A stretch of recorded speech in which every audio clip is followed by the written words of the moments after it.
6 after 9 o'clock in the morning, it is the Ray Gibson Show, 93.3 The Point, and it is the Tuesday before Thanksgiving. And now I strategically timed the following conversation to be prior to Thanksgiving because there's so much going on. There's so many. Everybody's going to be getting together and doing gatherings. And among the important things to put together, obviously, is a fantastic menu. We got turkeys and hams and steamboats and whatever and stuffings and sides and that kind of thing. But how much time have you pondered as you put together your Thanksgiving activities and festivities?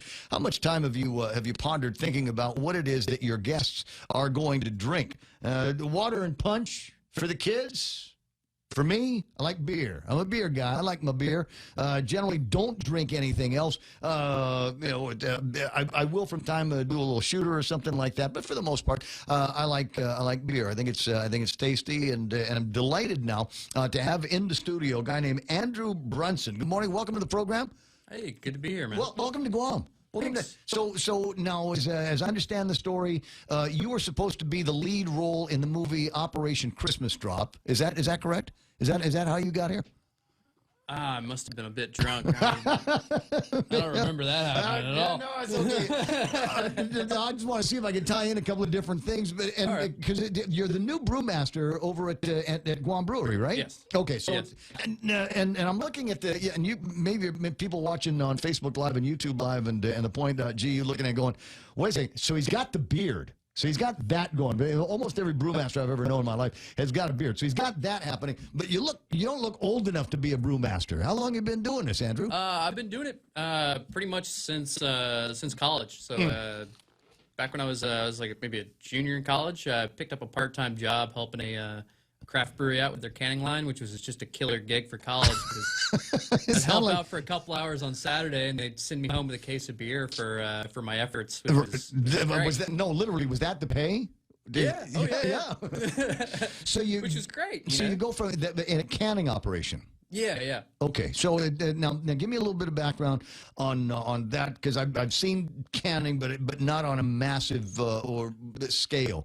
So I mean, do canning, bottling, that kind of thing in craft shops, right? I mean, how much work is involved there? It's not that big of a canning operation. So like our canning machine over here can do like a case and a half a minute, which sounds like a lot, but when you're trying to supply all the restaurants and bars and all that. And there are a number. We'll get around to talking about all of that kind of thing. So at which point did you go from, okay, he knows how the canning machine works, to let's see if he can sort out how to put together all of the different ingredients that go into making beer? Well, I was a home brewer as well. So it's like me and my two buddies, we would basically get together every weekend, brew some beer, drink a whole bunch of it. So it was a really fun hobby. And then I was going to school for biology as well, so like the skill set's kind of already there. And then also like I was just tinkering with machines and stuff all the time. Like I was working at an auto parts store and stuff. So I'm going to tell you, I did home brewery as well. I had a Mr. Beer kit. Nice. Right?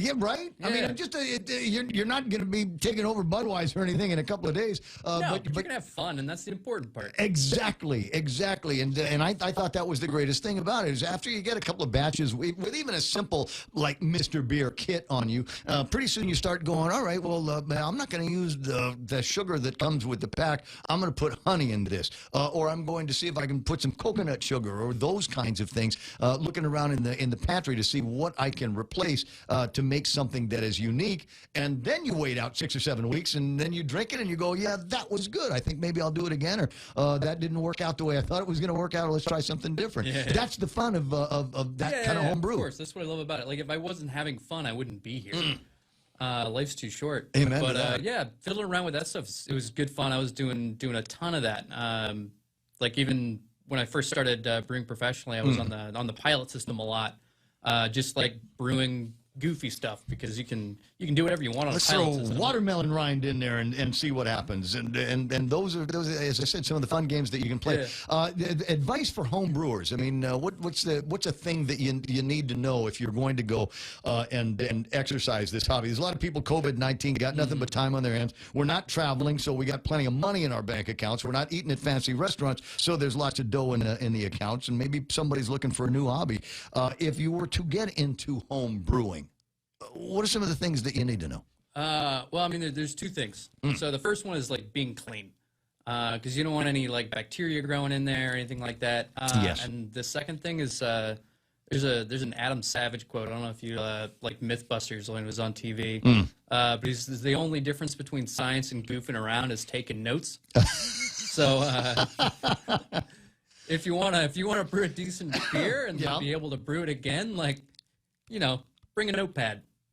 This is how much water I put in. This is how much sugar I put in. Exactly. This is the kind of hops and whatever. These are the ingredients and how much of whatever it is that you put in it. Yeah. Right. So that's why. Okay. So I like to cook. Right. So the same thing. I'm trying to perfect the Japanese have a thing called hamburger, which is basically it's a hamburger steak, but they've got pork in it, and there's all these different flavors that you can play around with. Sometimes you throw Worcestershire sauce in there. Sometimes you put some oyster sauce. So I'm always meddling with the recipe one way or the other, and have yet to write it down so that I can come up with the same flavors that I want, and then recreate that at will. So what you're saying is make sure that you keep copious notes of what's going on, because it's weeks between when you start putting everything together to the time that we've gone through the first and second fermentation process. You'll forget what you put in there, right? Oh, most definitely. And like, I'm not smart to begin with. I'll for sure forget it. But that helps with the creativity angle, doesn't it? Yeah. So, do you still do that, or do you have time for that now that you're mastering? We have a pilot system. I haven't gotten it set up yet because like the first month I got out here, we were just going through like every single little part of the brewery, everything, making sure it was working, making sure it's good. Because like it's totally cool to goof a homebrew batch. Yeah. Like no one's gonna fire you for that. But if you're goofing for mass consumption, 30 kegs worth of beer, like that hurts. Somebody come to you and say, "Yeah, this is not the same one that I had before." Yeah, I don't like it when accountants. So, but now he's brought in a case, and I've got a press release from the guys over at Guam Brewery talking about excellent reviews on a couple of flavors that they've got, of many flavors that have been brewed over at the Guam Brewery. Have we distilled it down to just two that you're going to concentrate on right now or these days? Yeah, so we're just leading with these two right now. We've actually, so if you tried the beer in the past, disregard all that. I've changed everything. Really? Yeah, it's a completely different beer than it was before. So we're using a lot of like in the IPA, we're using a lot of these really cool new school hops like Citra and Mosaic that are just if you want to make a world-class IPA, you got to use those hops, and then. Let's back up here because there's lots of different kinds of beers and lots of different ways that we describe beer. But an IPA is a specific animal in the beer family, the IPA India Pale Ale, and a little bit about the history of that and why it is something that is a prized flavor today. Well, first of all, it's like delicious. I mean, it's 70% of craft beer in the world is an IPA. And it's just this, like, you said it's a beast, like it's the beast. The beast. Yeah. And it's just one of those things that's really caught on because you can experiment along with it. It's got a lot of good flavors. I mean, the history of it is, depending on who you talk to. I mean, historians, all like to gripe at each other. They talk about it over beer. The facts will change. Yeah, so it was like originally, depending on who you talk to, brewed to be able to survive the trip from England to India because the hops inhibit growth of bacteria and all that. They also happen to be like really good. Yes.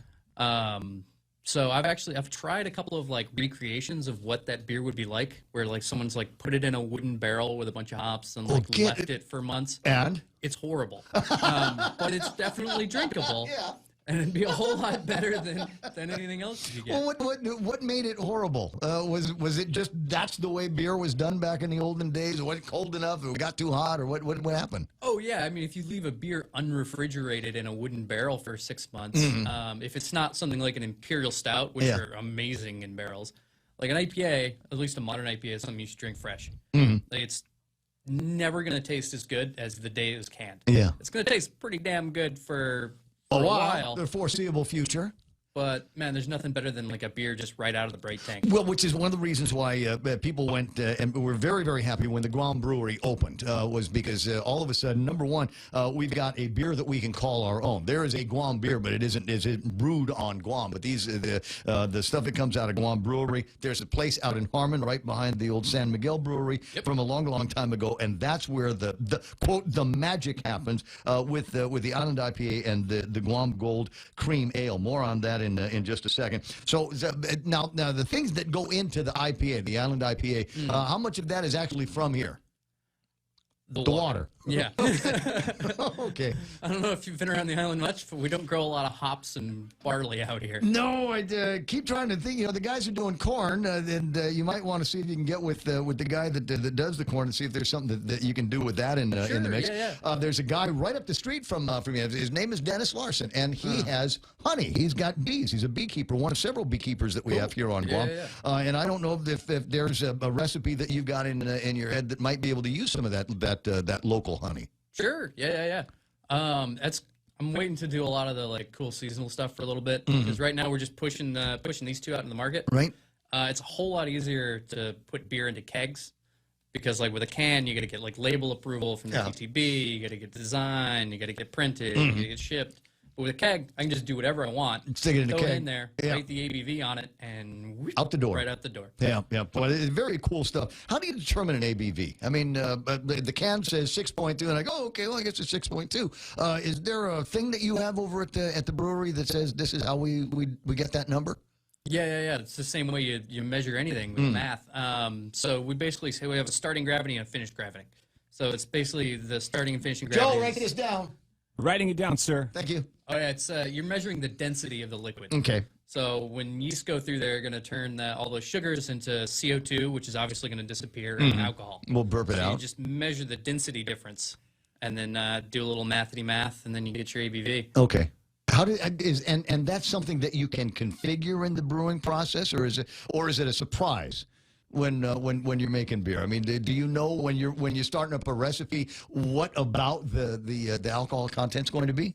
Well, I've been goofing with this stuff for a while now, and you always know just about.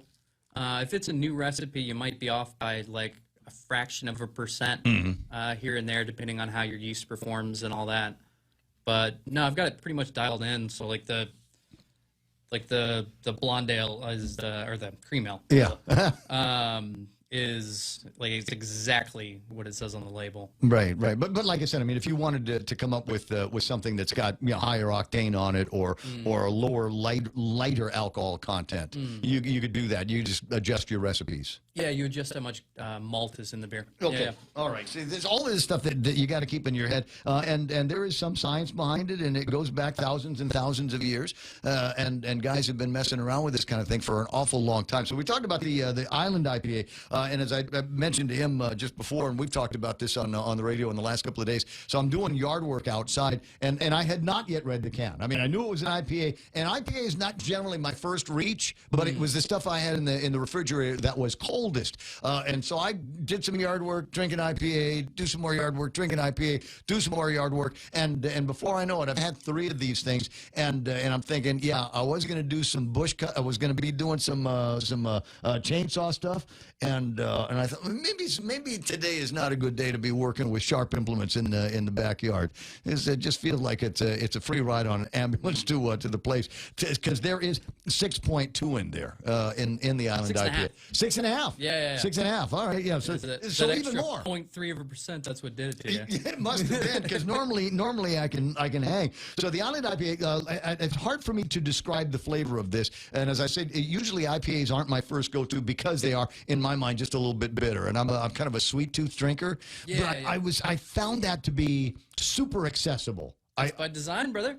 Right. Yeah. So you just dial down the hoppiness in it. So you've got a threshold where you can say it's got enough so that we'll call it an IPA, but not enough to burn out your tongue or numb it out, right? Yeah. So there's kind of like Well, there's a bunch of different ways to make an IPA. There's like two like major schools for it. Okay. So you've got like an East Coast IPA, which is like the new ones that are like the hazies that all the nerds like lose their mind over. And those are great. Like they're super like fruity and like juicy, and they're not so very that's bitter. kind of man bun IPAs. Can we call them man bun IPAs? Yeah, Okay. a bit like that. So there's a lumberjack then IPA for real men with dirt under there's a their West nails. Coast IPA. West Coast IPA. Yeah. Okay. So you get a bit of a East Coast West Coast feud, which has never happened before, I don't think. And yeah, so those are like the older IPAs, like your Sierra Nevada makes a bunch of them. They were famous for them. Pliny from like Russian River and all that. Those are a West Coast IPA, and those are like more like piney and bitter. So basically, what I did with this IPA is kind of take the best of both worlds. Like, still got a little bit of that bitterness to it, but I've got like some flaked oats and some flaked wheat in the malt bill to kind of like give it like a silkier, sort of smoother mouthfeel, sort of round out the hard edges. But there's still a little bit of haze in there as well. Yeah, there's a massive dry hop in there. Yeah. So I'm using 2.2 pounds of hops per barrel. Right. In the dry hop. The hard to describe on the radio. It's something that when you try it, even and you might be one of the guys like me that go, well, maybe I'm thinking I might have something that's a little bit more lagery or something like that. But put your hands on one of these things, pour it into a glass, let it sit for just a second, watch some of the bubbles pop up, get some of the little bit of head going, and then just pound this thing down. I'm not one of these guys that is going to sip a beer. So usually that first couple of gulps takes it all the way home, and it's something. Please do me a favor and take some time to smell it while you're drinking it. Okay, let's just let it set for just a second. Then we got the Guam Gold Cream Ale. Where does the cream come from in this one? Because it was another one, and it's, in my mind, it's a little bit more. It was a very easy beer for me to snuggle up to. Yeah. That's what it's for. It's to crush by the pool or on the beach or. While you're doing yard work, so you don't get too drunk to use a chainsaw. It's okay. It's called cream ale because that comes from cream of the crop. So it's got corn in there and wheat and barley, which are the big three. Yeah, Holy Trinity. Yeah. Okay, all right, and similar brewing processes between the two of them, the ale and the IPA. For the most part, yeah. Okay. There's a couple little differences. Like the cream ale, for example, is not dry hopped. Which means I don't have to get up on a ladder and dump a bunch of hops into the top of the fermenter. Are there temperature requirements? Because Guam is hot. How much of that the ambient temperature needs to be factored into when you're working with the brewing process? Not a whole lot, because all the tanks they've got jackets on them that have coolant running through the jacket that keeps everything at like exactly the temperature that I want. Yeah.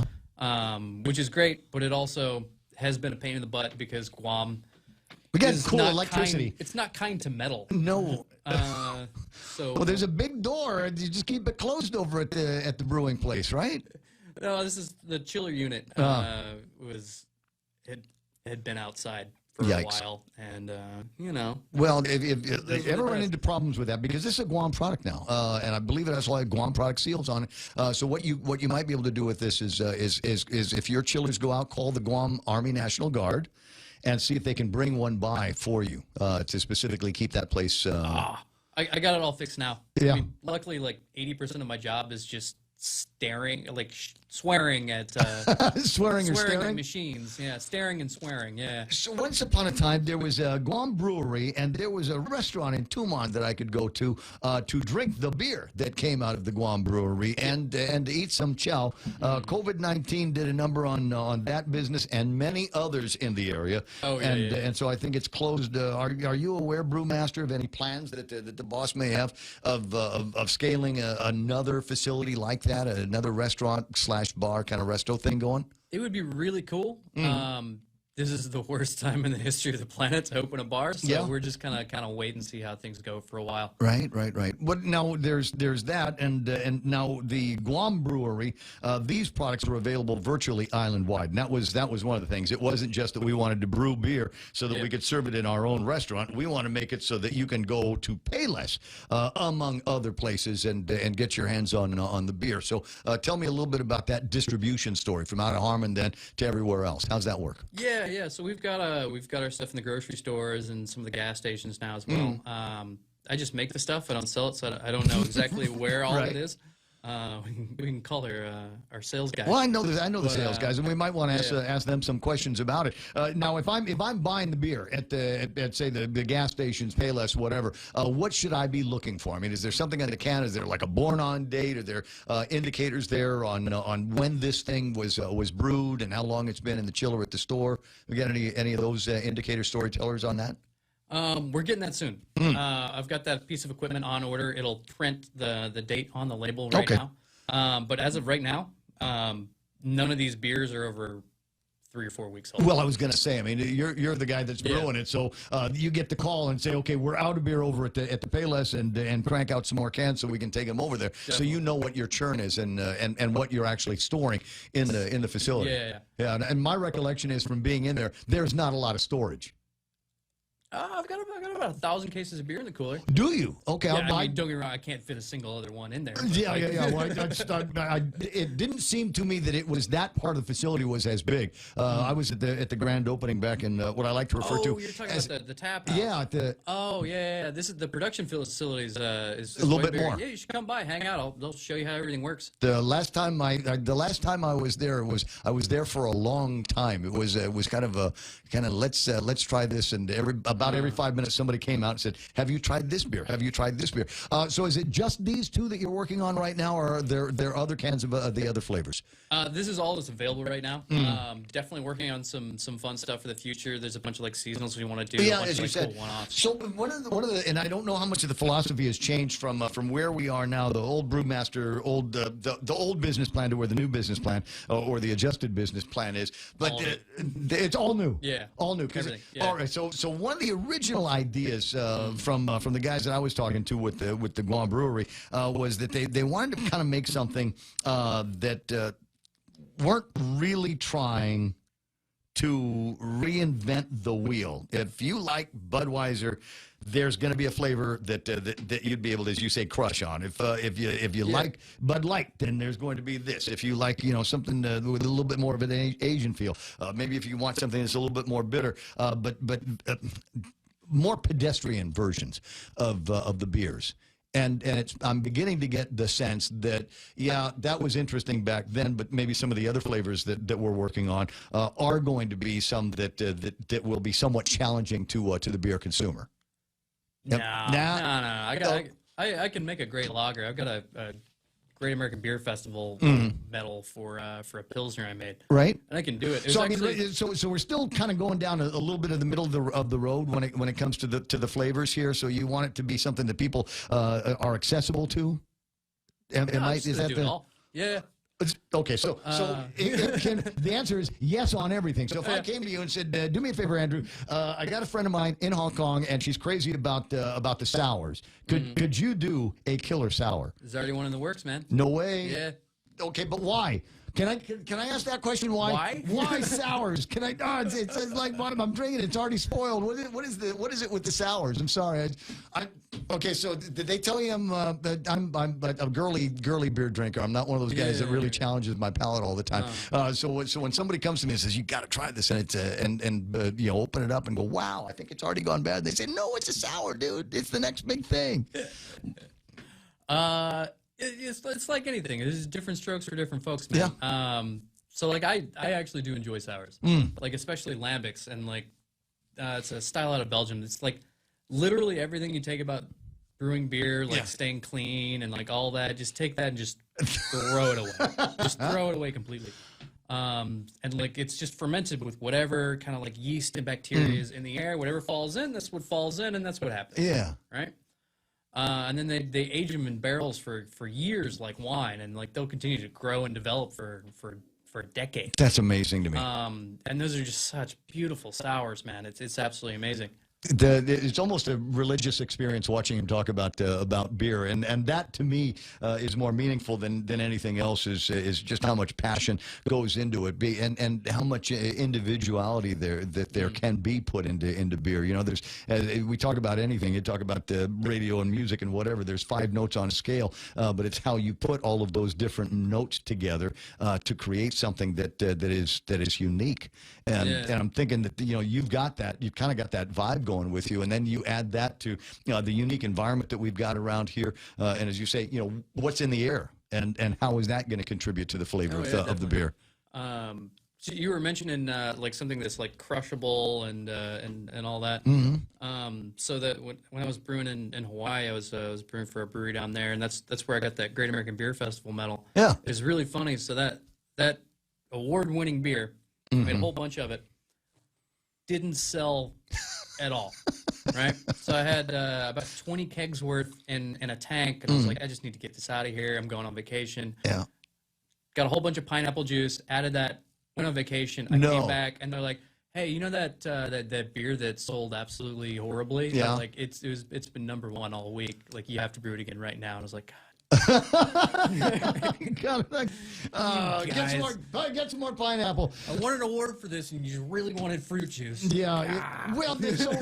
So can we talk about that? There seems to be, and I don't know whether it was the Man Bun guys that got everything started, but it was once upon a time beer was beer, and we don't fruit the beer. Corona comes along, we put lime in there, and then they said, well, why bother putting an actual lime in the beer? We'll just make that part of the brewing process. And then they go from limes, now we get lemons, and there's strawberries, and there's more of a fruity flavor that has gone into what people are referring to as beers these days. And I'm wondering, from the perspective of a brewmaster, is that a good thing? Do you guys look at that like saying, you can't put fruit in the beers, and there's no spam in the what do you call that, sushi? No spam in sushi and no fruit in beer. How much of a purist are you that way? I'm a bit of a nihilist. Like, everything's meaningless and we're all going to die. Like, do whatever you want, honestly. Right. If it makes you happy, then go for it. Yeah, it sounds like something we should name the Rick and Morty ale or something like that. It's just we're all going to die. It doesn't matter. And here's a beer to enjoy while you wait for the inevitable. I might be a nihilist, but I don't want to get sued by Dan Harmon. Yeah, but I'm glad that you got the reference, because I think that's groovy. 9:33 in the morning. His name is Andrew Brunson. Brunson. And now, where'd you say you were originally from? Originally from the Midwest. So I grew up in Illinois, and then went down to Kentucky to go to university, and then since then I did beer and bourbon out there. Then moved to Hawaii, helped with the brewery out there. Then I was in Jordan brewing beer in the Middle East, and then just recently I was in Vietnam. I also was down in Australia for a bit. Well, that's crazy. And all of these different places that you're talking about, all kinds of different beer flavors. Oh yeah, totally different vibes. Tell me about Jordan. It's cool, man. Middle Eastern beer vibe. Tell me about it. Tell me about this. Well, so there's just one other like macro brewery that had been there since the 70s. So Caracal opened up. Yazin Karache, who's the guy out there. He went to school out in Colorado. I was like, this is awesome. Like, why don't we have this? Beer. And it was absolutely nuts because it's a Muslim country in the Middle East. So it's hard. Obviously, but so there's a whole bunch of really weird rules about stuff that like the brewery had to be in this one town because it was specifically a Christian town, and so they would allow it. And man, it's nuts. But traveling around Jordan was really cool. I mean, there's a place that I never thought I'd work. Yeah. So for example, down south there's this place called Wadi Rum. Did you ever see The Martian with Matt Damon in it? Real Joe, I have. Yeah, you have. Real Joe says I have. Or the new Star Wars as well. They filmed it down there in that desert. It's crazy, man. It looks like Mars. The sand is bright red. And hiking around is absolutely amazing. They've got all these slot canyons down near the Dead Sea and stuff like that. Right. And then you just be walking around, and you got to think like, okay, the Neolithic Revolution happened here. There's just like ancient things laying around. Yeah. Like I was on a hike one time, and I lost the trail, and I climb up on these rocks trying to find it, and I realize I'm standing on the remains of a Neolithic tomb. Just because they're just everywhere. Yeah. And farmers just kind of plow around them, and well, and here's the history and culture are intertwined with beer wherever you go. It is among the first things that anybody will do when they're exploring some new place is look around, fruits, vegetables, something that I might be able to ferment and turn into something that I can drink. That's the first thing that we come up with. There are stories there's a tin can, a Japanese tin can that got blown out of the water by the Americans towards the end of the Second World War up on one of the islands. I want to say it's Punzelin or something like that up north, and a bunch of these guys survived the sinking of their ship, made their way to this island, and they're on the first thing that they tried to figure out how to do. Never mind food or shelter. First thing that we've got to do is we got to find a way to ferment something around here so that we can make alcohol, and then we'll work on shelter, and then we'll work on food. And they figured out how to make something from coconuts and putting some sugars in coconuts, leaving them out in the sun for a while, and then pretty soon you come back and you got something that'll get you squiffy. Yeah, I mean, it's definitely something that's been with humanity for forever. So actually, there's a place in Turkey. Unfortunately, I didn't get to make it out to that part of Turkey called Göbekli Tepe, and it's right there during like the Paleolithic. And, like we didn't really think human beings had this kind of organization. Yeah, it's like 5,000 or 6,000 years older than the Stonehenge. Like it's old, and they found these vessels with calcium oxalate in it, also known as beer stone. It's a huge pain in the butt, but it's very, very stable. So this is 10,000 years ago, and they're finding evidence of brewing. And then there's also evidence of human beings climbing trees in the rainy season to drink fermented honey out of the hollows of trees. I'm of the opinion that the brewing process is saved humanity. The fact that you've got to boil water in order to make something clean enough and good enough to be able to ferment in made it so that most people were able to survive. Some pretty dark times in history. There has always been beer. There's a really good example of a style. It's from Germany called a Goes. Have you ever had one? No, I don't know. So originally they were brewed for farmhands because it's slightly salty, and originally they were only like 1% or 2% alcohol. So you essentially have like a medieval Gatorade at that point. It's got electrolytes, you know. I'm digging this conversation. It's 2% alcohol. I don't know. It sounds like something you could give kids, and for breakfast. Here, have this. Kind of keep the temperature at the same. Is there a holy grail for brewmasters? Is there something that is just there, yet unattainable? Is there a flavor that you're looking for? Is there something that plays around in your head and going, all right, if I had the time, if I had the equipment, if we had the technology that you could brew? No, not really. See, that's the thing I really like about beer. It's there's definitely, compared to like other types of alcohol, like wine or like whiskey. Yeah. Like there's a pretty big instant gratification involved in it. So like this IPA, if I wanted to brew a different IPA, I'd be able to have it in 2 weeks. Yeah. Like you got to think like a vintner. I mean, if you're a vintner for your adult life, you only get so many harvests. You really got to think like a vintner from his adult life till he dies is only going to make wine 30 times. Right. Like, but you can do this. I can make 30 beers in a month. Yeah. So it's now, but I am a technophile. You can tell by looking around the building. I got all this technology surrounding me here. I know. To what degree is technology being used these days? I mean, we're talking about you're talking about once upon a time out in the cradle of civilization, where they stick this in a pot and you put you got hot water here, and then you come back to it 3 weeks later and pray you to got the gods. Pray to the gods, and then pretty soon you've got something that's sort of beer that you can drink. Okay, so that's the old clay pot way of doing things. Yeah. And now here we are, stainless steel and air-conditioned tubing running around, and digital technology. Is there an app for brewing beer? Is there something I can get on my phone? Have we gotten to that stage yet? Oh, definitely. Yeah, for sure. I mean, here's the thing. Like, there's all these techniques and like all of that, and it does, because like ancient beer probably was not that good, at least compared to what we can do now. Because we have, stainless steel tanks, jackets, and all that. But the basic ideas are still the same. So granted, this isn't like, the 1200s where, for example, God was actually listed as an ingredient because they didn't know what yeast was. Yeah. They had no idea. They're like, oh, divine God does intervention something or other, and then now I'm drunk, as it happens.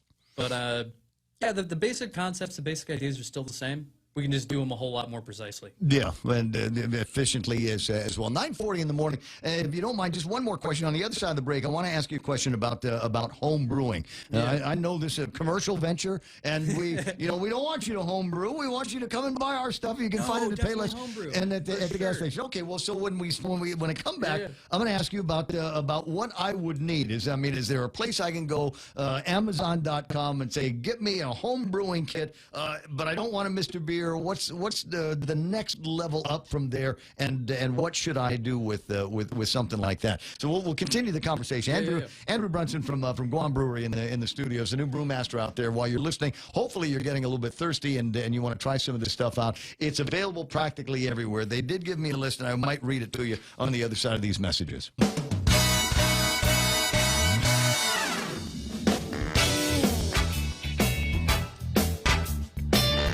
It's 9:43 in the morning. 888-255-8888 is the telephone number. And now, if for you that are thinking, I don't want to go through the time, trouble, and expense and actual work of making my own beer, I'm okay with whatever everybody else is drinking. And where can I find the Island IPA and the Guam Gold Cream Ale? Virtually everywhere. As if we were saying, we're talking about interviewing artists wherever records are sold.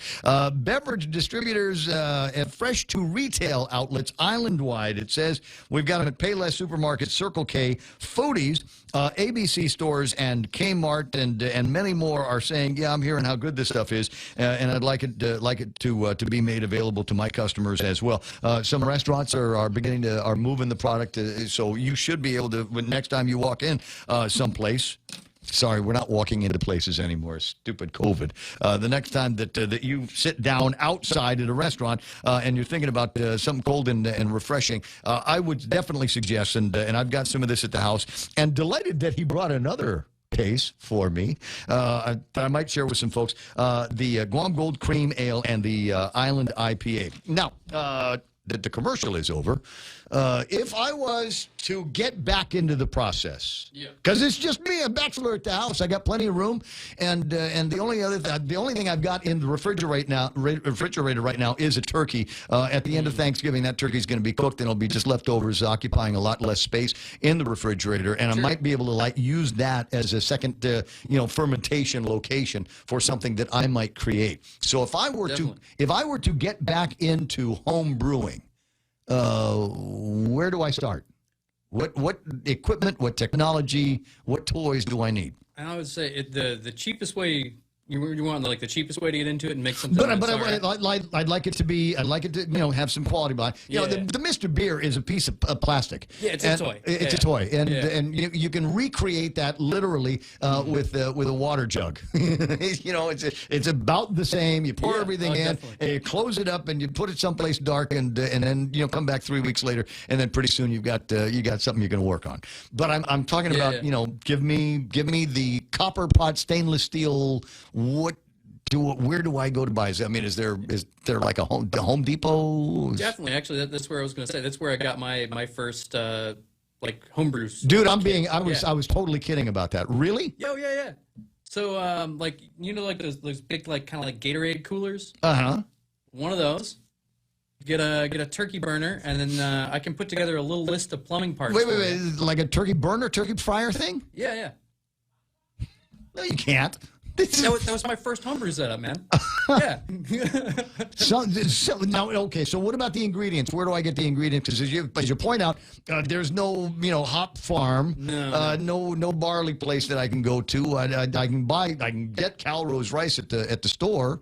I don't know how much that goes into the brewing process. I got your back, man. Don't worry about it. Are there so you can order like sacks of grain and stuff like that. But if you want to get back into the hobby, man, I'll lend you a sack of grain. Why not? Just to get started here. But then we come down to it says like talking to guys about reloading guns, right? A gun guy? You gun guy at all? No. Dude, you got to come out with this. We got what we call the Points Pandemic Pew Pew, and it's a Black Sunday edition this weekend over at the PD range. You don't even need a gun. It's too loud, man. We get there's things that you put in your ears, but anyway, so everybody's screw around with a bow and arrow, man. I'm super down. I know people. I know people that do that. So I'm sorry, just quit whipping around in a couple of different subjects. I got a friend and her husband. Their goal is to be 100-miler diet people. So their plan is they only eat food that they can find that's grown or is huntable within a 100-mile radius. So they go out there and bow hunt all the time for deer and pig. And they know how to dress it, bring it home, dress it, and cut it to pieces, and either give it away to their friends or stick it in a freezer or something like that. So they're eating as much local as they possibly if they're can. giving it away to their friends, it sounds like I should be friends with them. No, they're very, very cool people. But they also know where to find the gizmos, and they go out there and they do a lot of bow hunting. And so if you're down for that, then yeah, I might be able to see if I can hook you up with them. But anyway, going back to the point here. So it's all right. So you say I'll give you nuts and grains for your homebrew deal. And eventually I'm going to say, hey, those were nice. Those hot pellets were nice. You say we're talking about a round igloo cooler and a turkey frying setup or something like that versus somebody that went out and bought a $4,000 setup. There's no reason why the quality of the output would be all that different, right?